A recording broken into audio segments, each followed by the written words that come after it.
porque justamente por la experiencia pasada me orienta más hacia la rama médica. Eso es decir, que a mí se me puede dificultar, por ejemplo, entender ciertos procesos psicológicos que a ustedes se les hará más fácil porque van a asociar la información, ¿sí? Entonces, por esa razón, la asociación es muy importante porque así se almacena la memoria a largo plazo y puedan entender el tema.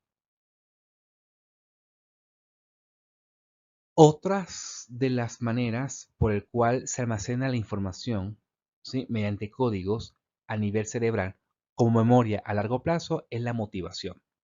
Fíjense que la motivación de alguna manera está relacionada con el sistema de supervivencia y la activación del sistema límbico.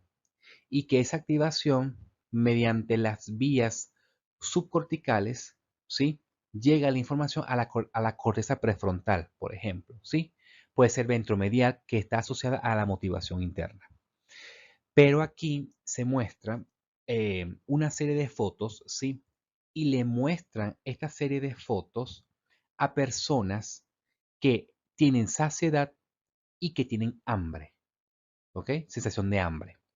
Entonces muestra varias fotos, uno que tiene alimentos o que muestran alimentos y hay otras fotos que muestran otros objetos u otros elementos que no son alimentos. Cuando se le muestren varias fotos, incluyendo lo que se vio previamente a estas personas que tienen hambre y que están con saciedad, se da la orden que identifiquen la foto que han visto anteriormente o que se han expuesto por la vía visual anteriormente. Resulta que las personas que tenían hambre identificaron la foto de manera muy fácil o recordaron previamente la exposición a las fotos sí que contenían alimentos y que las personas que tenían saciedad no recordaban mucho las fotos que contenían el alimento. Eso quiere decir que la memoria a largo plazo también puede ser almacenada cuando se activa el sistema de supervivencia y el sistema límbico. Sí, que eso es lo que se muestra en esta gráfica. Fíjese que el reconocimiento de la foto de una persona hambrienta es mayor a una persona saciada. ¿Por qué? Porque se activó el sistema de supervivencia del hambre en el hipotálamo, por ejemplo. Y se activa también el sistema límbico. ¿Por qué? Porque la amígdala cerebral activa al sistema nervioso autónomo en relación a las emociones, ¿sí? Porque hay una relación directa entre la activación del sistema de las emociones con el sistema de supervivencia, que sería en este caso el hambre, ¿ok? Mientras que las personas que tienen saciedad, pues no identifican la foto o no recuerdan la foto que contiene el alimento. Ello se aplica para explicar ciertos elementos desde el punto de vista psicológico, sí. Primero, cuando una persona se enamora y tiene la primera cita con la persona, por ejemplo, ¿sí? Y puede haber un gusto, una atracción. Lo que se lleva del alimento, ¿sí? Lo que prueban del alimento en la primera cita, si hay un gusto e interés entre ambas personas, ¿sí? Y ciertas condiciones ambientales, puede ser música y ciertos olores, con la experiencia de visualizar a la persona que le gusta, esa información y ese evento puede ser almacenado a largo plazo.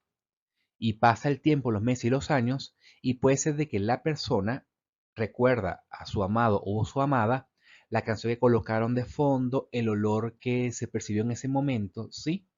Y el alimento que consumió en ese día, ¿ok? Pero puede ser que ciertas personas no recuerden, por ejemplo, cómo se vistió hace 15 días o qué alimento consumió hace 15 días porque no era relevante desde el punto de vista emocional. Eso es un evento fisiológico. Pero ¿qué ocurre cuando una persona presencia un robo? ¿Sí? O que una persona esté en el carro y choca y tiene un accidente automovilístico, pero que esa persona no pierda la conciencia. Va a generar un recuerdo, ¿sí? Un hecho traumático, se activó el sistema límbico, se activó el sistema de supervivencia, pero ahí sería en algún punto negativo la adaptabilidad de la persona, porque capaz al día siguiente la persona tenga miedo de conducir el carro porque tiene el recuerdo que chocó. Es un estrés postraumático. O que una persona, sí, atracaron les representó un atraco o vivió un atraco en cierta calle, en donde tienes que desviarse por otros caminos porque le recuerda al cruzar esa calle el hecho traumático de que lo robaron, ¿sí? Esa información puede ser almacenada a largo plazo porque si se repite esa información una y otra vez, porque es un hecho traumático para la persona, entonces se vuelve negativo.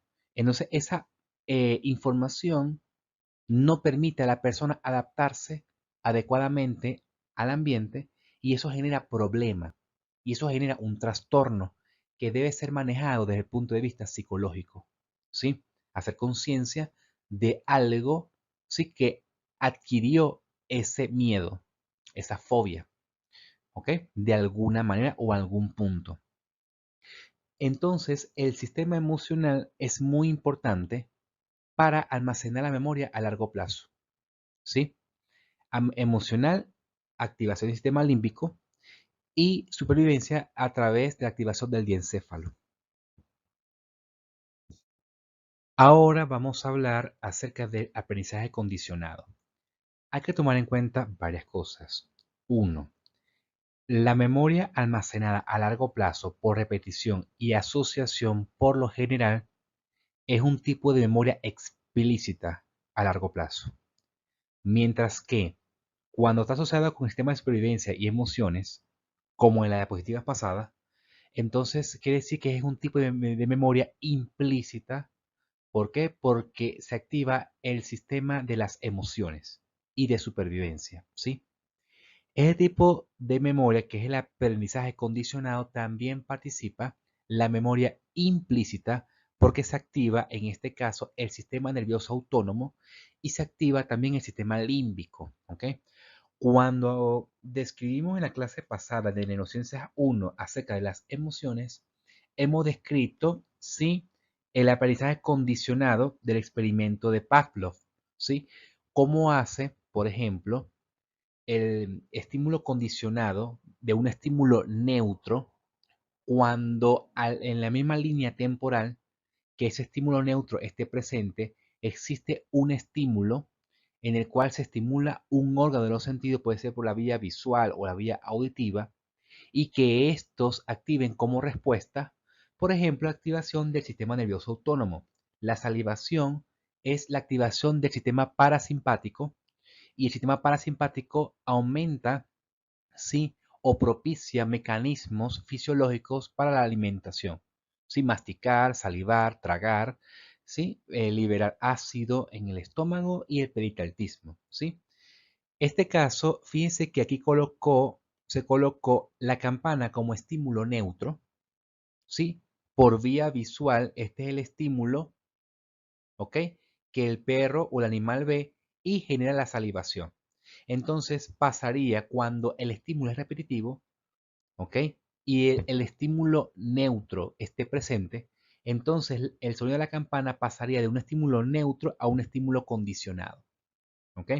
Eso es, realizó Pavlov y que esto, cuando se activa la campana, que antes era neutro, ese estímulo, y ahora se vuelve condicionado, ¿ok? Y el perro comienza a salivar, entonces ese tipo de información se va a almacenar a largo plazo, porque cada vez que escuche, por ejemplo, la campana, el perro va a salivar. Eso es como, ¿sí? Por ejemplo, cercano a las 11 de la mañana, llegando al mediodía, nuestras mamás comienzan a cocinar, ¿sí? Entonces se desprende un olor o de un alimento que nos gusta o comienza a sonar las cucharas o el cuchillo o el sartén de uso del familiar, de la mamá, entonces comenzamos a salivar. Nos prepara el sistema nervioso autónomo al sistema gastrointestinal para recibir el alimento, solamente con la estimulación auditiva o visual, depende del caso. Entonces, por esa razón es importante, ¿sí? La asociación del estímulo neutro. Ahora, existe otro tipo de aprendizaje condicionado que es el condicionamiento operante. Resulta ser que la persona o el animal puede modificar su conducta en base al tipo de respuesta que genera consecuencia, ¿sí? Esa consecuencia es medida mediante el comportamiento, ¿sí? Y es el estímulo que puede ser un reforzamiento positivo o negativo o un castigo, ¿sí? Positivo o negativo, genera cambio de la conducta porque genera una consecuencia, ¿sí? Recuerda que el sistema de recompensa, en este caso, es mediado por la corteza cingulada y la corteza cingulada participa en el sistema límbico. Sigue siendo memoria implícita. Y recuerden que el experimento de Pavlov, ¿sí? Que es un reflejo, disculpe, un tipo de información de memoria condicionada relacionada con el aprendizaje, es almacenada en la amígdala cerebral. Ahora bien, el estímulo que genera en el condicionamiento operante, ¿sí? Puede ser un reforzamiento positivo, por ejemplo, felicitar o elogiar, o un estímulo negativo, ¿sí? Que genere una consecuencia, por ejemplo, que es positiva. Puede ser quitar una tarea que no le guste mucho a la persona, por ejemplo, ¿sí? Al igual que los castigos, puede modificar la conducta. Este tipo de condicionamiento operante también, cuando se repite una y otra vez, ¿ok? Entonces se modifica la conducta de manera habitual y por esa razón se considera que participa en la memoria implícita a largo plazo, ¿ok? Porque se almacena. Ahora bien, esto es el fundamento de cierto tipo de psicoterapia en el cual hay un reforzamiento positivo o negativo para cambiar la conducta de la persona en base a una consecuencia. Entonces, según cierto tipo de trastornos, se puede manejar mediante el condicionamiento operante y como se almacena la información a largo plazo, entonces se espera que la terapia que reciba la persona, según la patología, esa habituación que genera en la persona se perpetúe a largo plazo, como un hábito, ¿sí? Para medir las consecuencias. Al igual que genera en el experimento que hizo Pavlov del condicionamiento, el clásico, ¿sí? Eh, Se menciona a largo plazo, pero esto lo hace de alguna manera inconsciente, ¿ok? Inconscientemente se asoció un estímulo neutro a un estímulo condicionado. En cambio, el condicionamiento operante en principio se vuelve consciente y que por repetición y por habituación y el conocimiento de las consecuencias modifica la conducta